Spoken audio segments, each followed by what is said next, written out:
Hello，大家好，毛毛。今日咧會帶大家食一間人氣最高嘅茶餐廳啊！之後咧再繼續同大家介紹陳家祠啊。Go！我哋依家咧就響陳家祠地鐵站 A 出口，一出地鐵咧向左轉就係楊濤廣場啦。咁我哋要食嘅店咧就響楊濤廣場嘅入口呢度。右邊呢間最近開業嘅廣九餐室，咁最初期咧係開響中華廣場附近嘅，咁啊已經有成10幾年㗎啦。對於好多80後或者係90後嘅廣州人咧，係一個充滿咗回憶嘅茶餐廳。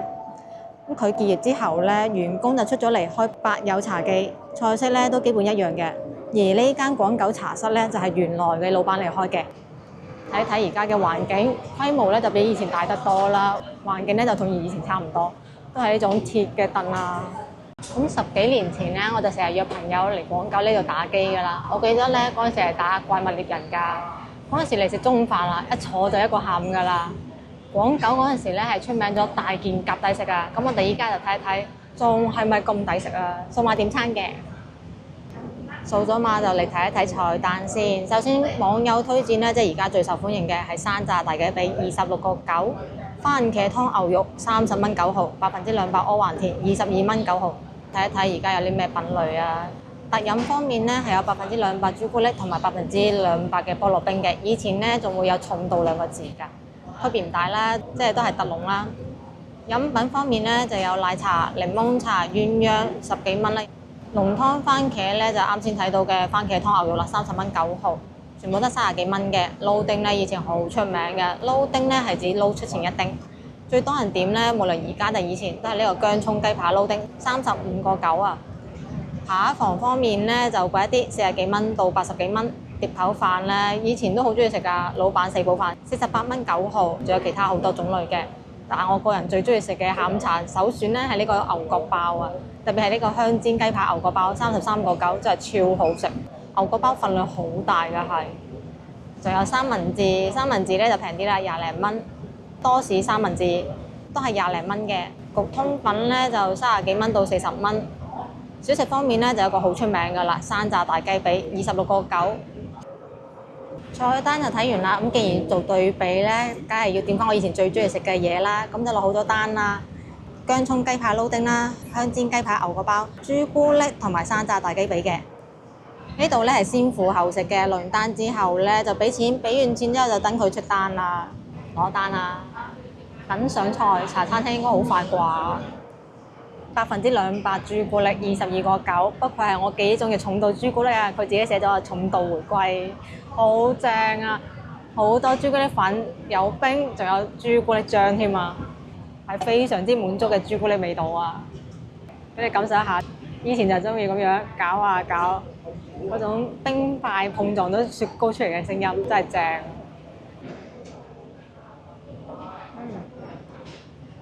哇！好濃郁嘅朱古力味。唔會太過甜，就係好濃厚嘅朱古力味道，依然都係咁好飲。不過係本身嘅老細開嘅，保持到以前嘅味道。咁佢個雪糕球咧都係朱古力味嘅，所以咧就真正嘅重度朱古力啊。咁上到嚟咧，表面會有朱古力粉嘅，下邊咧都會沉澱咗啲朱古力㗎，所以飲嗰時咧就一定要攪勻。唔攪勻嘅話咧，味道就會有啲奇怪㗎啦，會有3種唔同嘅口感。如果係朱古力環節咧，真係要嚟試一試。你哋嗰邊有冇呢種飲品咧？我覺得好好飲啊，真係我後生嘅味道啊！山楂大雞髀26個9，非常之正啊！睇下幾大隻雞髀，大過隻手啦。上邊咧擺咗好多嘅炸蒜啦。俾你睇睇隻大雞髀有幾大，超大，好正，好大塊。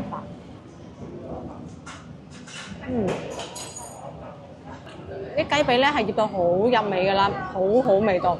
上面咧炸蒜咧又超香喎，夾埋一齊咧非常之香，好野味，就係年輕人中意食嘅香口嘢味道啦。而且咧，佢份雞髀咧雖然大隻啦，但係冇雪味㗎，正啊！香煎雞扒牛角包33個9，正啊，非常之大塊，同以前一樣咁大份啊！咁我選擇嘅咧係1開3，亦都可以選擇唔開嘅。不過唔開嘅話咧，後果就係寫真會好麻煩啊，因為佢比塊面仲要大啊！俾你睇睇有咩餡啊！番茄啦、醃黃瓜啦、菜啦、雞扒啊！摸起手咧就知啦，個牛角包咧係好脆㗎。我覺得咧，佢真係好抵食㗎，先30幾蚊咁大份喎。我試下先。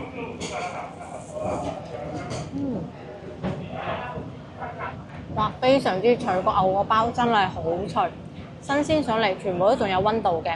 雞排醃得入味，冇蒜味喎，又夠多汁，外皮咧好脆㗎，口感而且好豐富啊！因為除咗雞排嘅肉嫩之外咧，佢仲有黃瓜啦，有番茄啦，食起身咧係好多汁，好好味，好有層次㗎。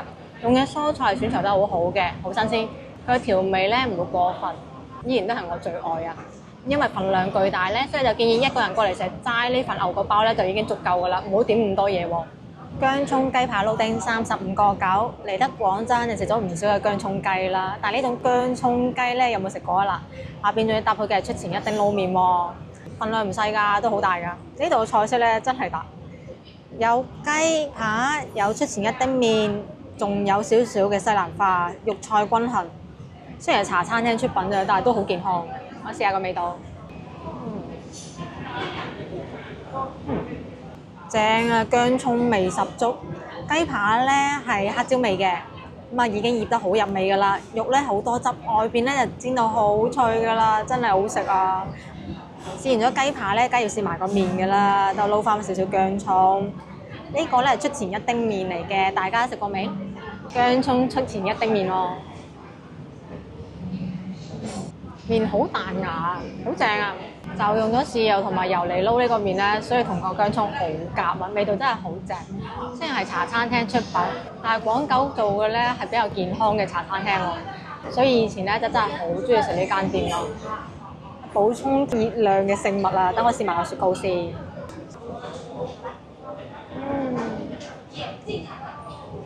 好凍啊！年紀大啦，棚牙唔好洗啊，好凍啊！哇！朱古力味真係好濃，好中意佢呢度啲朱古力啊，唔會太過甜，有香濃嘅朱古力味道。20幾蚊一杯咧，淨係飲完佢啊，個下午茶咧就唔使食其他嘢噶啦，足夠能量啦。所以咧，千祈唔好食得咁多喎，食得多咧係會肥㗎。咁肥嘅嘢俾你啊，小夥伴。係就係好脆嘅，但我覺得佢炸得有啲太過硬咯，有啲熱氣啊，搞到我上顎牙肉有啲痛啊。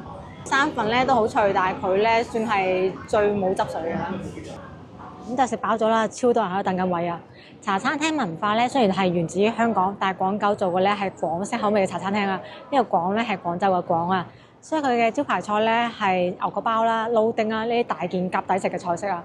特別係牛角包啊，我覺得好好食啊！再次翻嚟食咧，我覺得佢性價比真係好高㗎。包夠酥脆，雞扒夠多汁，佢嘅番茄同埋個黃瓜咧一秒解膩啊，正啊！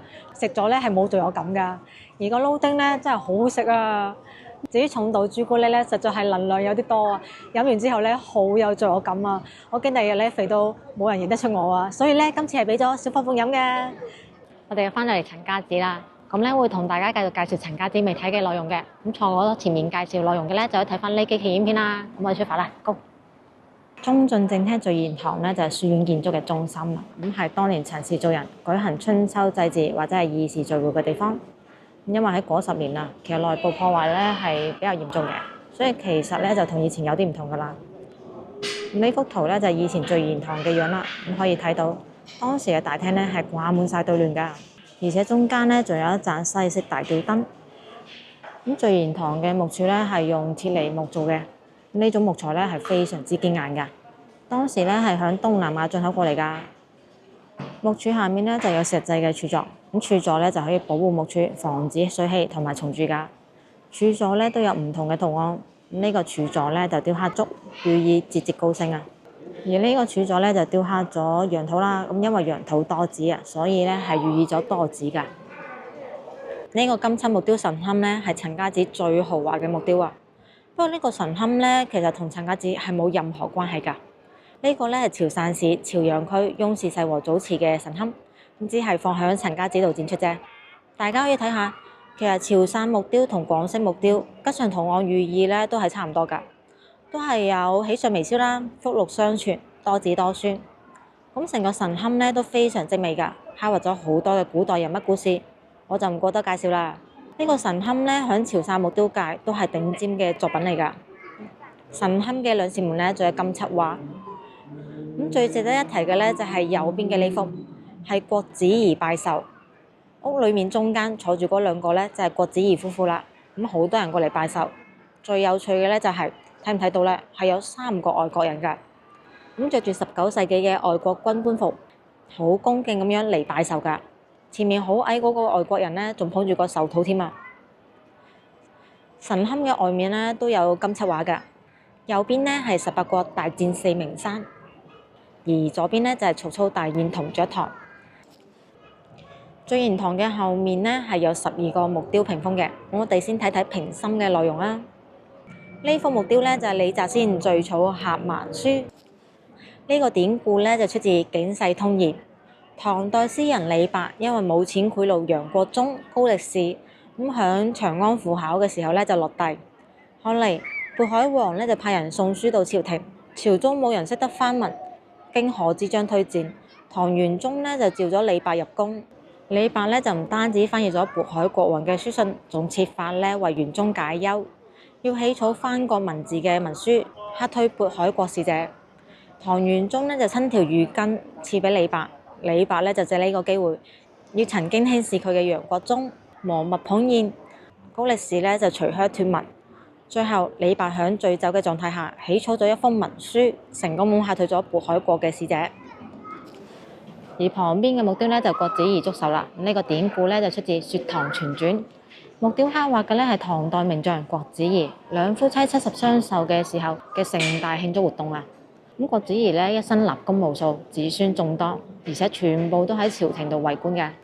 咁喺郭子儀嘅壽宴上面咧，幾乎所有嘅親屬同朋友都嚟咗祝壽㗎，場面係極為熱鬧同埋壯觀㗎。而旁邊嗰幅木雕咧就係六國大封相啦。呢個典故咧係出自《東周列國傳》，講述嘅咧係戰國時期蘇秦游說六國聯合抗秦嘅故事啊。蘇秦咧就係鬼谷子嘅學生，咁佢學習咗游說之術。咁提出咗合縱抗秦嘅主張，趙國嘅趙叔侯咧就俾蘇秦說服咗，就拜佢為相國，派佢出使齊、楚、燕、魏、韓5國。咁最終6國響洹水度會盟，共同約定咗秦攻1國5國共救，1國半盟5國共討，並合封蘇秦為眾約長，配6國相印。呢個咧就6國大封相嘅故事啦。咁呢幅木雕咧就係刻畫咗渭水訪賢啦。呢個典故咧出自《封神演義》，雕刻咗周文王姬昌去渭水邊拜訪賢士姜子牙嘅情景。姬昌咧有一晚發夢，夢見一隻飛熊，姬昌就覺得呢個夢境係預示住將會有一個賢士嚟輔助佢嘅。冇幾耐之後，姬昌咧就一次去打獵嘅時候遇到咗樵夫武吉啦。武吉咧就向文王推薦咗人稱飛熊嘅姜子牙啦。姬昌咧就為咗表示對姜子牙嘅尊重，齋戒3日，然後親自前往渭水邊拜訪姜子牙。姜子牙當時咧係釣緊魚㗎，佢釣魚嘅方式咧就好獨特嘅，係用直鈎唔放魚餌。呢個咧亦都係姜太公釣魚願者上鈎嘅典故。姬昌咧得到咗姜子牙嘅輔助之後，實力大增啊！咁為之後嘅武王伐紂同埋周朝嘅建立打下咗基礎㗎。而另外呢邊咧都仲有好幾幅木雕嘅，我哋睇睇呢幅啊。呢幅木雕咧就係香山9老啦。咁雕刻咗9位老人悠閒嘅生活㗎。呢9位老人咧就係唐代嘅文人胡稿、吉文、劉正、鄭據、盧徵、張允、白居易、李元爽、禪真如滿。咁佢哋咧因為志趣相投，結成咗9老會，所以咧就叫做香山9老啦。咁呢個典故咧係發生喺唐會昌5年。即係公元845年啦，佢哋9位咧就去咗河南洛陽嘅香山聚會宴遊嘅故事。呢個木雕咧雕刻嘅係龍王八仙朝玉帝，咁係一個民間傳說。最上邊嘅咧係玉皇殿，坐住嗰位咧就係玉皇大帝啦。兩邊嘅咧就係觀音同埋太上老君，中間上緊台階嘅8位神仙咧就係八仙啦，即係八仙過海嗰8位神仙啦。最下面嘅咧就係四海龍王嘅龍啦。刻畫嘅咧就係八仙過海之後發生嘅事。八仙過海嘅時候咧，因為法寶太勁啊，就搞到東海海嘯啦，激嬲咗東海龍王。東海龍王咧就捉咗藍采和啦。八仙咧就同東海龍宮大戰啦，就唔小心咁樣殺死咗東海龍王嘅2個仔。四海龍王咧就聯手對抗啦。玉帝知道咗之後咧就好嬲啦，就召集4位龍王同埋八仙上殿度處罰。最後咧係由觀音將泰山移翻走，恢復咗東海嘅原貌。八仙咧就配上龍王2塊玉板，而龍王咧就罰俸1年，八仙咧就1年內降級1等。呢幅木雕雕刻嘅咧就係夜宴桃李園，出自《春夜宴桃李園序》。前面西廂房介紹嘅咧係彩繪，呢幅咧就係木雕，都係刻畫咗李白同埋親戚朋友喺桃李園度聚會吟詩作對嘅情景嘅。呢幅木雕咧就係榮歸故里啦，係咪好眼熟呢？因為首進正廳嘅屏風咧就係一個一樣題材嘅作品啊，都係榮歸故里，只不過係畫面有少少唔同啫。我睇完咗呢邊，旁邊仲有好幾幅㗎，我哋移過去繼續睇。呢個木雕雕刻嘅咧就黃飛虎反五關啦。呢個典故咧係出自《封神演義》嘅。商朝末年，紂王受到妲己嘅蠱惑，放淫殘暴。黃飛虎嘅妻子賈氏同埋佢妹妹黃妃咧都因為紂王嘅暴行而死。黃飛虎咧因此就決定反出朝歌，過五關投奔周武王。咁一路上，佢同家將兄弟子侄一齊，歷經咗艱險，衝破咗重重關卡。木雕刻畫嘅咧就係五關裡面嘅第一關啦。首將嘅張鳳咧就不敵黃飛虎，咁派副將蕭銀夜襲。蕭銀咧就因為曾經受到黃飛虎嘅恩惠，所以咧就幫黃飛虎出城，而且刺殺咗張鳳。之後蕭銀咧就同黃飛虎一齊投奔咗周武王啦，成為咗武王伐紂嘅重要力量啊！呢幅木雕刻畫嘅咧就係韓信點兵啦，出自《錢項演義》。殿裏邊坐緊嘅咧就係韓信，咁呢度刻畫嘅咧就唔係韓信點兵多益善嗰個典故喎，而係刻畫咗韓信用一種好巧妙嘅方法，快速咁樣計算出咗士兵嘅人數。韓信呢有一次用一種特別嘅方式嚟點兵，企3人一排多出2人，企5人一排多出3人，企7人一排多出2人。通過呢種方式呢，韓信就好快咁樣計算出咗係有1073個人。呢個問題呢，後嚟就被稱為孫子定理，又叫做中國成語定理。而呢幅木雕刻畫嘅呢，就係薛仁貴大戰蓋蘇文，出自《薛仁貴征東》。最上面殿裡面嗰個呢，就係大唐天子李世民，仲刻畫有薛字旗同埋蓋字旗，係雙方激戰嘅情景。故事呢，就係講李世民去咗鳳凰山度遊玩，被東遼嘅蓋蘇文帶兵圍困。蓋蘇文驍勇善戰，就殺咗唐軍好多將領。最後呢，薛仁貴就前往救駕，同蓋蘇文激戰，最終係擊退咗蓋蘇文㗎。呢幅木雕雕刻嘅呢，就係岳飛大戰金兵嘅情景，體現出咗岳家軍英勇同埋岳飛精忠報國嘅精神啦。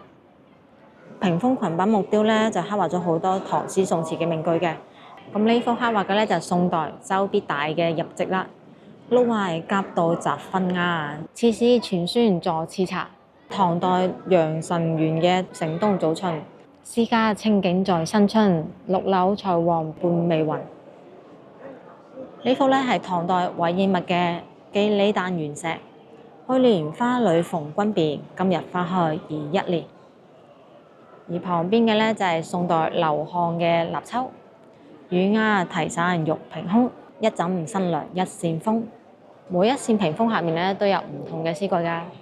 接住刻畫嘅咧就係宋代王令嘅《送春》，3月殘花落盡開，小燕日日燕飛來。旁邊呢幅雕刻嘅咧就係宋代朱淑珍嘅《初夏》，竹搖清影照幽窗，兩兩時琴噪夕陽。唔單止有詩，仲有配圖添。呢一幅雕刻嘅咧就係宋代王安石嘅《元日》。爆竹聲中一歲除，春風送暖入屠蘇。畫面同埋詩句咧係對應㗎。呢幅咧係宋代劉克莊嘅《恩疏》，擇柳前橋台有情，皎皎時作龍寄聲。而呢一幅雕刻嘅咧就係宋代黃庭堅嘅《鄂州南樓書事》，四顧山光接水光，憑欄10里寄荷香。呢幅雕刻嘅咧就係宋代晏殊嘅《無題》，遊碧香車不再逢，客雲無遮任西東。呢幅雕刻嘅咧係唐代趙賈嘅《長安晚秋》，雲霧凄清佛柱樓，漢家宮闕動高秋。呢一幅雕刻嘅咧就係唐代杜甫嘅絕句：萬興九首其七，審徑楊花鋪白簪，點溪荷葉疊青線。屏風裙版嘅呢唐詩宋詞名句咧，同埋各種寓意吉祥嘅圖案咧，就組合咗成幅屏風嘅圖案啦。我哋依家睇中進西廳南面呢個閻羅石欄板雕刻嘅石雕咧，係照顏求獸。故事咧就出自《三國演義》。趙顏咧就向南斗星同埋北斗星求壽命嘅故事啊。捉緊棋嗰兩位咧就係南斗星同北斗星啦。南斗星管生，北斗星管死。相傳管路咧就好擅長睇相同占卜嘅。咁有一日，管路咧就見到趙顏，就同佢講：哇，你得返3日命啫喎！如果唔想死，就帶美酒一壺，鹿肉一塊，去南山大松樹下面求兩位捉緊棋嘅神仙續命啦。咁趙顏咧就照做啦。佢咧就趁兩位神仙認真咁樣捉緊棋嘅時候，先獻上咗美酒同埋鹿肉。咁等兩位仙人食完咗之後，再説明來意。食人嘴軟，攞人手短。咁南斗星同北斗星咧就唯有將趙顏生死簿上面嘅19改成咗99啦。咁呢個咧就係趙顏求壽嘅典故啦。咁喺中國傳統建築裏面咧係常見嘅圖案，寓意長壽百歲啊。今期影片咧就到呢一度啦，下一期會同大家繼續介紹陳家祠同周邊美食㗎。咁將我視頻想食地道粵菜就關咗頻道啊，點個 like 翻去俾朋友仔，下期見啦，拜拜。